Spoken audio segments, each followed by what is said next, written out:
नमस्कार, मैं हूं संजय शर्मा। आप देख रहे हैं 4PM न्यूज नेटवर्क।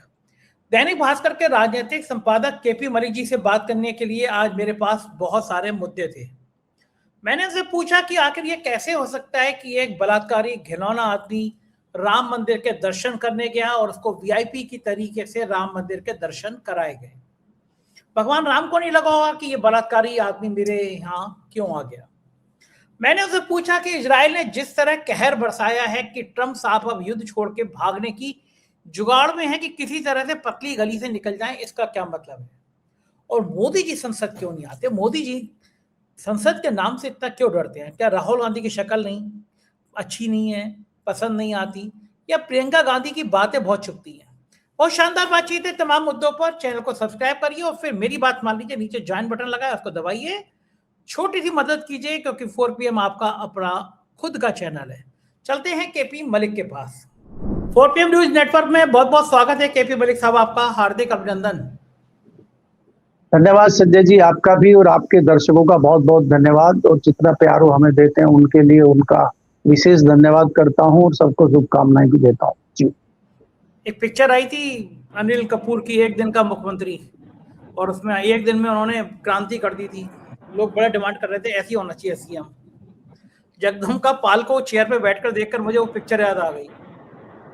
ऐसी वो एक दिन के मुख्यमंत्री बने थे, वो रात में मुख्यमंत्री बने थे, सुबह मुख्यमंत्री पद से हट गए थे। लेकिन उनको लग रहा है कि ये चेयर बड़ी अच्छी है और इस चेयर के चक्कर में उनका बड़ा जलजला है। लखनऊ में शहीद पथ पर एक स्कूल है, दिल्ली पब्लिक स्कूल, डीपीएस जिसको बोलते हैं, शायद यही नाम है इसका, डीपीएस ही नाम है शायद। तो हमसल की रोड से जब जाते हैं लिंक जोड़ने के लिए, तो वो स्कूल ने बहुत सारी आगे अतिक्रमण कर रखा है, वो उसको शहीद पथ से जोड़ना था। पता चला कि साहब ये तो जगदम्बिका पाल साहब का स्कूल है, तो सड़क ही मोड़ दी गई। वो पूरा स्कूल बहुत पूरी सड़क पे अतिक्रमण करके बना है।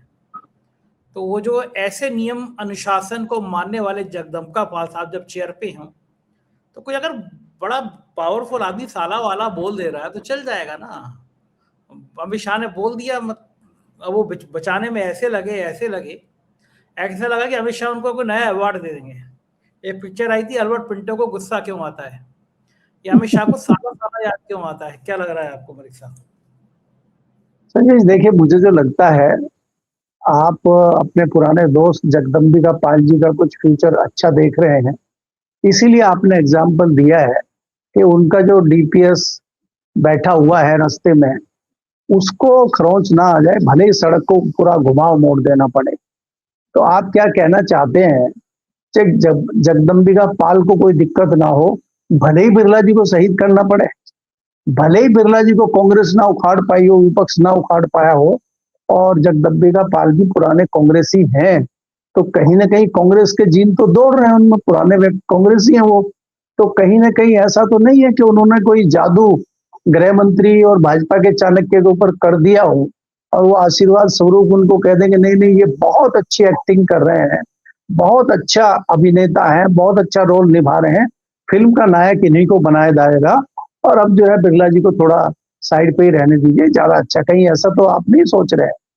अगर आप ऐसा सोच रहे हैं तो देखिए, जगदम्बिका पाल जी उत्तर प्रदेश में मुख्यमंत्री भी रहे हैं। आपने तो एग्जाम्पल दिया है। मैं तो जगदम्बिका पाल की छोड़िए, मैं तो अमित शाह जी को प्रधानमंत्री बनने की भी सोच रहा हूँ, लेकिन योगी जी डंडा लेके मारेंगे अगर मैंने ऐसा सोच लिया। नहीं, यहाँ एक झटके में कई सारी चीजें होने वाली है ना भाई। जगदम्बिका पाल जी तो मुख्यमंत्री ऑलरेडी रह चुके हैं एक दिन के, तो उनको मुख्यमंत्री तो बनना नहीं है, तो वो स्पीकर या पीएम की सोच सकते हैं। दूसरी बात यह है कि जो गृह मंत्री जी हैं, जिन्होंने एक असंसदीय शब्द का आज प्रयोग किया है सदन में, तो वो भी नंबर 1 की कुर्सी की तरफ अग्रसर हैं और योगी जी का सोटा भी घूम रहा है। लेकिन योगी जी के सोटे में अमित शाह जी को याद आ रहा होगा कि योगी जी ने एएनआई वालों को इससे भी बड़ा कह दिया था। तो जब कंपटीशन में है योगी जी के, तो अगर योगी जी कह सकते हैं तो फिर वो भी साला उनसे आगे है। जी जी। आगे। तो ये परंपरा है, ये चूतिया साला। हम लोग कहेंगे मैं भी किसी भाषा बोल रहा हूँ, लेकिन हमारे हम नेता लोग बोल रहे हैं चूतिया साला, जो देश को चला रहे हैं। तो हम भी बोल सकते हैं। आप इस पे तत्काल क्षमा भी मांग लीजिए, क्योंकि उन्होंने तो मांगी नहीं, उन्होंने तो कहा कि संसदीय से इसको हटा दीजिए। तो आप जो है क्षमा मांग लीजिए, वो ज्यादा अच्छा है। हमें तो कम से कम इस तरह के शब्दों का प्रयोग नहीं करना चाहिए। खैर, संजय जी, बात यह है, अगर आप देखें जिस तरह के हालात आज देश में चल रहे हैं, मुझे सबसे अनोखी बात यह लग रही है कि अमेरिका लगातार टिप्पणियां कर रहा है। 100 बार से अधिक बेइज्जती कर चुके हैं ट्रंप देश की, और अब तो ट्रंप से के नीचे वाले जो लोग हैं उन्होंने शुरू कर दिया। आपने देखा, पहले उनके एक डिप्टी सेक्रेटरी आए और उन्होंने कहा कि हम जो है भारत को चाइना की तरह नहीं करने देंगे, जैसे हमने 20 साल पहले गलती की थी चाइना के साथ, वो हम भारत के साथ नहीं करेंगे, भारत को किसी भी कीमत पे आगे नहीं बढ़ने देंगे। और कल जो है एक उनकी प्रेस सेक्रेटरी है, उसने ये कह दिया कि भारत के जो लोग हैं, भारत के जो मंत्री हैं, वो बहुत अच्छे एक्टर हैं, यानी कि उनको अभिनेता बता रही है, उनको कलाकार बता रही है, और हम लोग चुप्पी साधे बैठे, हमारी इतनी हिम्मत नहीं है कि मैडम आप ये क्या कह रहे हैं। दूसरी बात संजय जी ये है कि आज देखिए देश में जो सबसे महत्वपूर्ण व्यक्ति हैं, वो 3 महत्वपूर्ण व्यक्ति हैं मेरी नजर में, जिनको पार्लियामेंट में भी स्टेटमेंट देना चाहिए, देश को भी स्टेटमेंट देना चाहिए और विदेश को भी स्टेटमेंट देना चाहिए। नंबर 1 पे मोदी जी देश के प्रधानमंत्री हैं, उनको देश को बताना चाहिए, अरे हमारा पड़ोसी देश है पाकिस्तान छोटा सा, उसके प्रधानमंत्री ने भी अपने लोगों से अपील की है कि भाई थोड़ा सा ईंधन कम यूज करिए, बचाइए, ये करिए।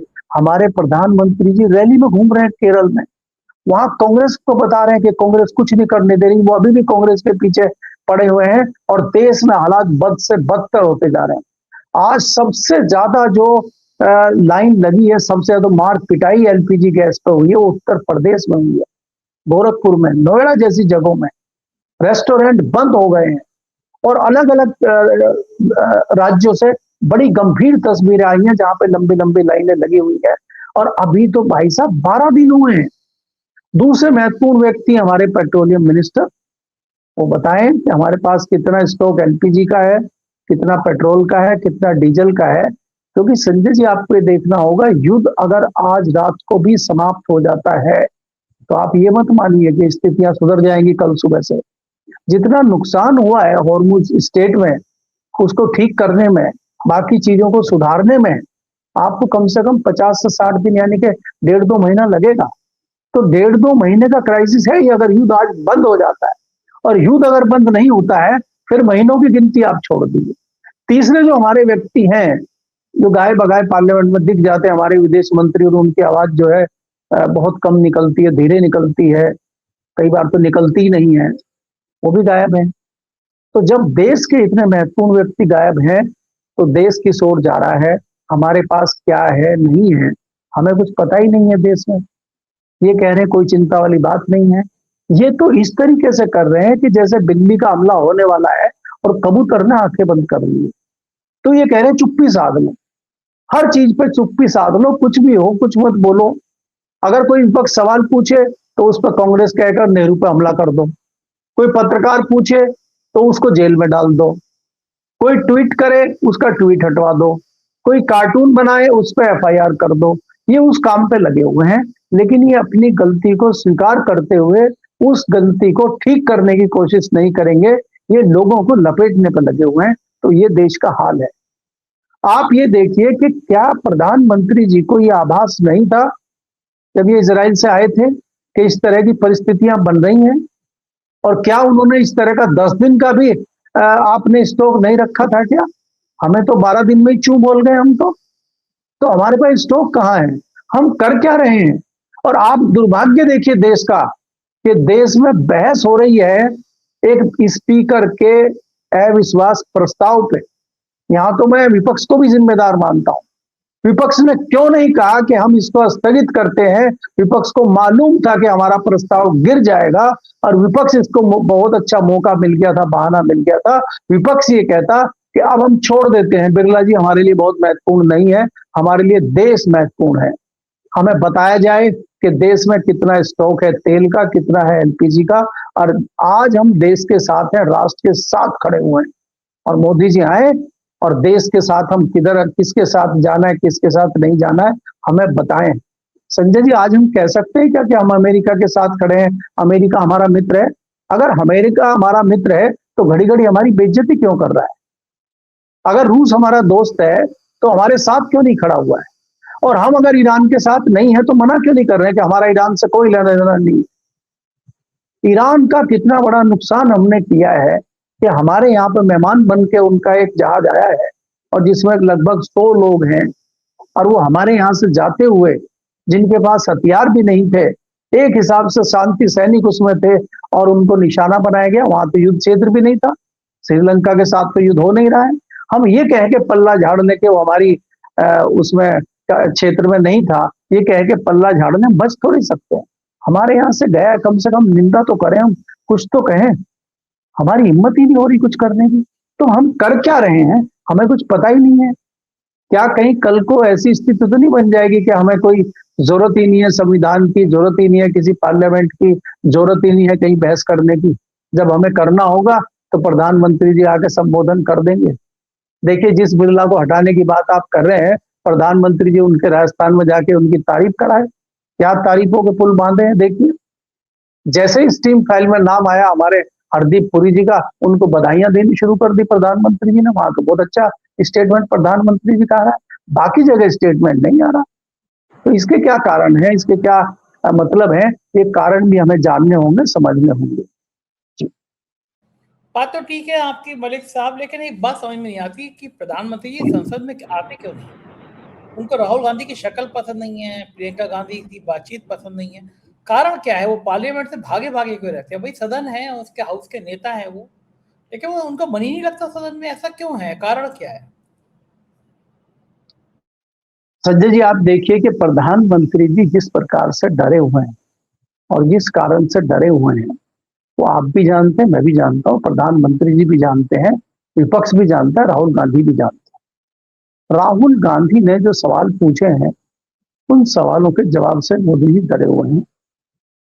और आप ये सच मान लीजिए कि ये जो अविश्वास प्रस्ताव आया था स्पीकर के खिलाफ, ये स्पीकर के खिलाफ नहीं आया था, ये मोदी जी के खिलाफ आया था। स्पीकर क्या करेगा?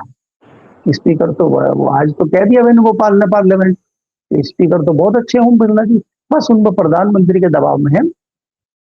अब आप बताइए कि अगर अमेरिका हमारी बेइज्जती कर रहा है तो उसमें ओम बिरला जी क्या करेंगे? अगर देश में कोई दूसरी चीजें हो रही हैं, ईरान के साथ हमारी विदेश नीति ठीक नहीं चल रही है, उसमें ओम बिरला जी क्या करेंगे? तो ये जो अविश्वास प्रस्ताव था, ये सीधे सीधे ना करके बिरला जी के थ्रू मोदी जी के खिलाफ था। और इसी से बचने के लिए आप देखिए, बिरला जी तो खैर कोई मजबूरी है उनकी, नहीं आ रहे हैं, लेकिन प्रधानमंत्री जी भी नहीं आ रहे हैं। पिछला हफ्ता सेशन का पिछले चंक में नहीं आए एक हफ्ता, और अभी भी 3 दिन हो गए पार्लियामेंट में आ ही नहीं रहे हैं। पार्लियामेंट में जहां उनको बोलना चाहिए वहां बोल नहीं रहे हैं, और रैली में जाके दहाड़ रहे हैं, और दहाड़ के वहां कांग्रेस को कोस रहे हैं। दुनिया में इतना बड़ा युद्ध चल रहा है, इतना बड़ा संकट आया हुआ है, और उनकी जबान पर कांग्रेस बैठी हुई है। अभी भी क्या कांग्रेस की इतनी ताकत है क्या? अभी कुछ कांग्रेस कर रही है क्या? तो सवाल ये है, आज संजय जी जिस प्रकार से देश में हालात बन रहे हैं गैस के, आने वाले समय में मुझे लग रहा है कि स्थिति बहुत गंभीर हो जाएगी। और सरकार इस पे अगर कोई स्टेटमेंट जारी नहीं करती है, कोई चीज नहीं बताती है, तो इससे और रूमर फैलेगा। हमारे मीडिया को तो माशाअल्लाह आप जान ही रहे हैं कि क्या है, वो तो हर चीज को बढ़ा चढ़ा के बता रहा है। वो तो क्या क्या बता देंगे समझ में नहीं आएगा। अगर आप नहीं बोलेंगे, सरकार कुछ नहीं बोलेंगे, तो मीडिया तो हमारा सब कुछ बोल देगा बहुत बढ़िया बढ़िया। लेकिन उसके पीछे क्या है, मुझे लगता है कि सरकार को आके बोलना चाहिए जो देश हित में हो। और आज कम से कम ये परिस्थितियां हैं, इसमें किसी एक पार्टी का, किसी एक सियासी दल का मामला नहीं है। आज अगर सरकार कुछ वास्तव में अच्छा सोचती है कि सर्वदलीय एक मीटिंग बुलानी चाहिए और उसमें फैसले करने चाहिए जो भी हमारे देश हित में हो। आज संजय जी हमें गायब दिखाई दे रही है अपनी विदेश नीति, अपनी रक्षा नीति, अपनी आर्थिक नीति, हमें सब ध्वस्त दिखाई दे रही है। कोई बोलने को तैयार नहीं है। आज देश का कोई बड़ा अर्थशास्त्री खड़ा होकर नहीं बता रहा है कि जो कुछ सलाह मशवरा दे। आज हमें किसी ऐसी नजर नहीं टिकती है किसी व्यक्ति पे जो बहुत बड़े विशेष नीति के विशेषज्ञ हों और आके खुलेआम बोल रहे हो। कोई ऐसे रक्षा के ज्ञाता नहीं है, रक्षा के विशेषज्ञ नहीं है जो खुल के बोल रहे हो।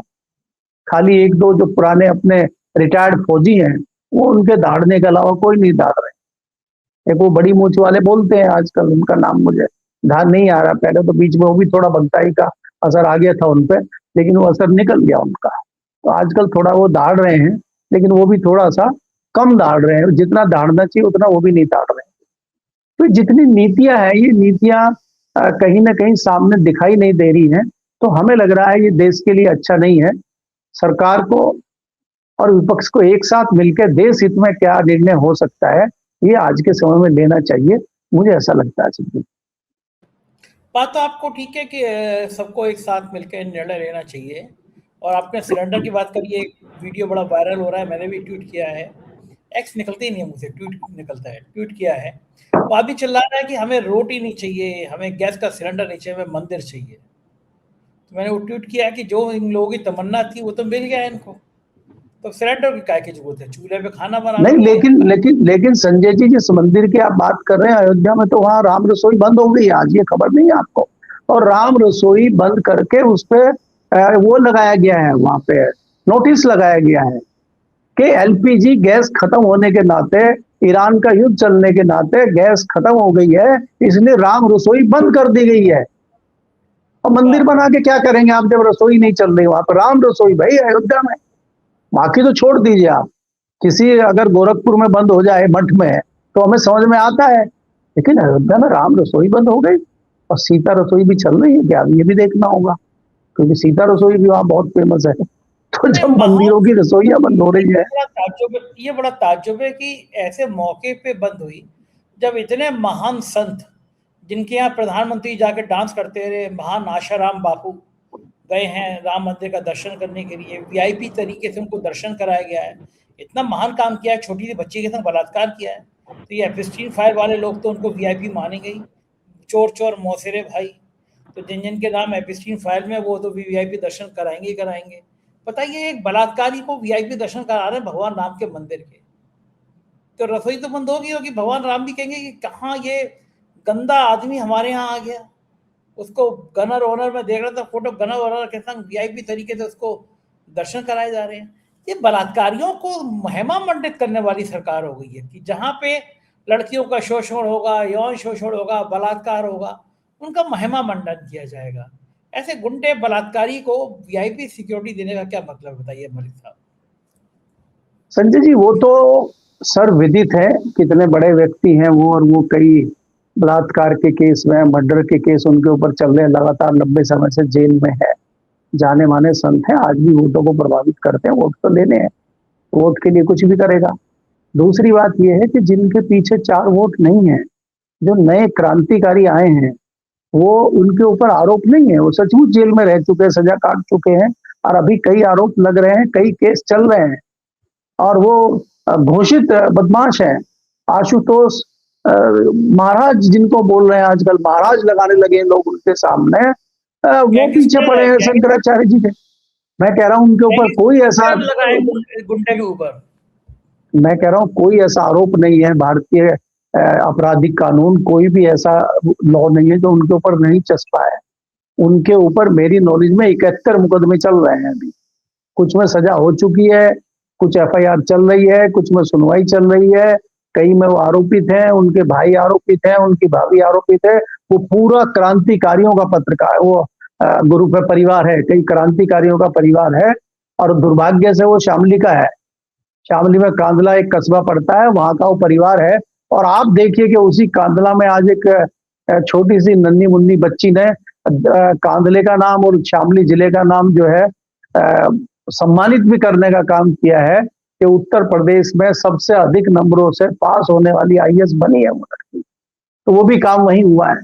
तो एक ही जगह पे 2-2 लोग हैं, अच्छे भी और बुरे भी, लेकिन वो लड़की का नाम इतना नहीं चल रहा है जितना इन क्रांतिकारी का चल रहा है। तो इसलिए क्या है कि संजय जी, आजकल तो जितने ज्यादा इस तरह के ये तमगे हैं, आप इनको बुरा क्यों मान रहे हो? तमगे मिले हुए हैं उनको, तभी तो उनको इतनी सुरक्षा मिली है, तभी तो वीआईपी दर्शन कर रहे हैं, तभी तो वीआईपी पूजा पाठ कर रहे हैं। नहीं तो सामान्य हमारे आपके जैसे होंगे तो कौन घुसने देगा मंदिरों में? हमें तो लाइनों में ही नहीं घुसने देते। तो वो तो वीआईपी है, उनको तो जाना ही होगा, तो उन पर क्या बात करनी जी। अब अगर युद्ध की बात करें मलिक साहब, तो इजराइल ने धुआं धुआं कर दिया है। ट्रंप साहब युद्ध छोड़ के भागने की जुगाड़ देखने की पतली गली निकल आया और कहीं से वो भाग खड़े हो। इजराइल ने सोचा नहीं था कि ये बिल्कुल बर्बादी की तबाही पर ले आएगा ईरान। इजराइल का नामो निशान ना मिट जाए कहीं। मैं कल ईरान के प्रोफेसर से बात कर रहा था क्या हिम्मत है भाई लोगों को, वो छोटे छोटे बच्चों को लेकर सड़क पे आ गए कि वो मारने की बात कर रहे हैं, बम तो हम बच्चे को हम शहीद करने को तैयार हैं।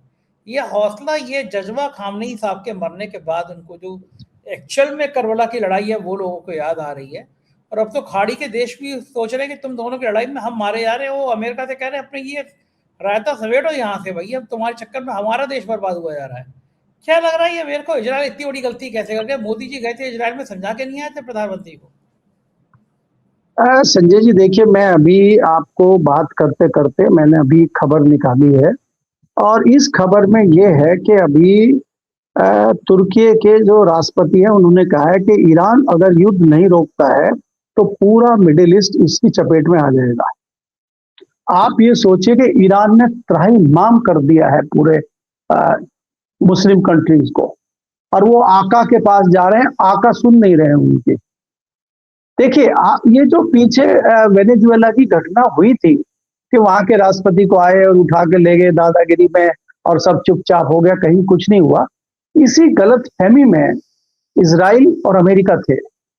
वो एक्चुअली जो पर्शियन सभ्यता है ईरान की, उससे वाकिफ नहीं है, वो उनको पता नहीं है। आज आप देखिए कि ईरान क्या करेगा। ईरान का जितना बड़ा नुकसान अभी तक हो चुका है, इससे ज्यादा नुकसान ईरान का आप क्या करेंगे? तमाम लीडरशिप उनके समाप्त हो गई।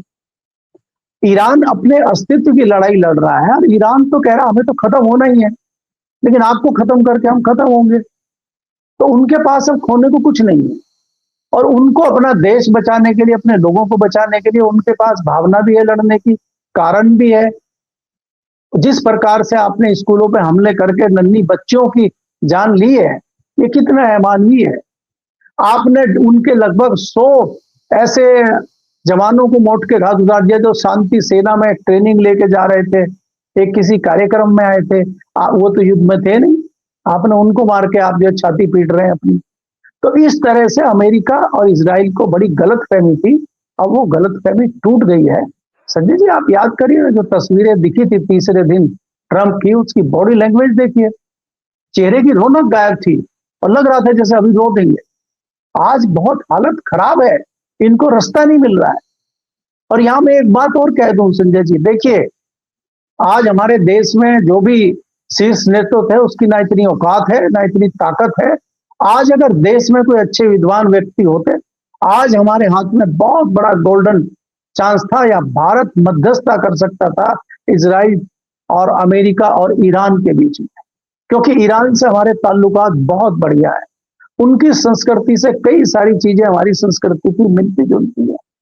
वो हमें अपना दोस्त समझता था, ना कि दुश्मन, और हम इसमें बहुत अच्छी मध्यस्थता करते थे, कर सकते थे, जिसमें हमारे नंबर दोनों जगह बढ़ते और हमारी औकात भी बढ़ती।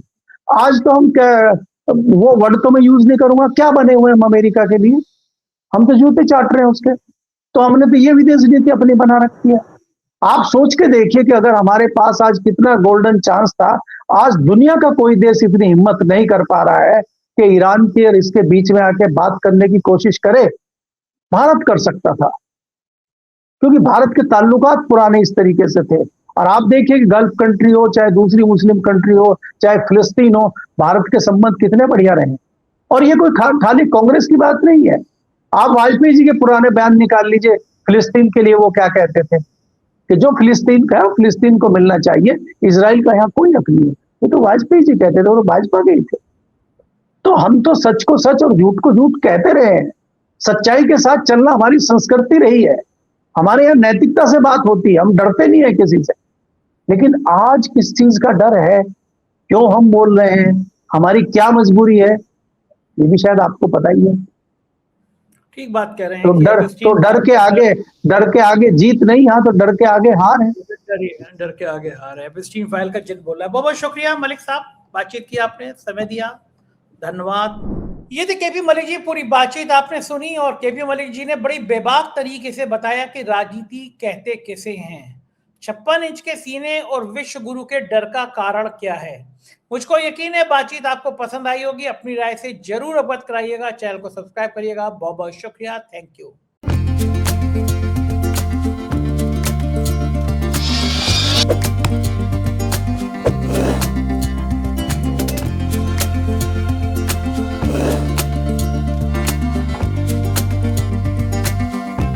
है।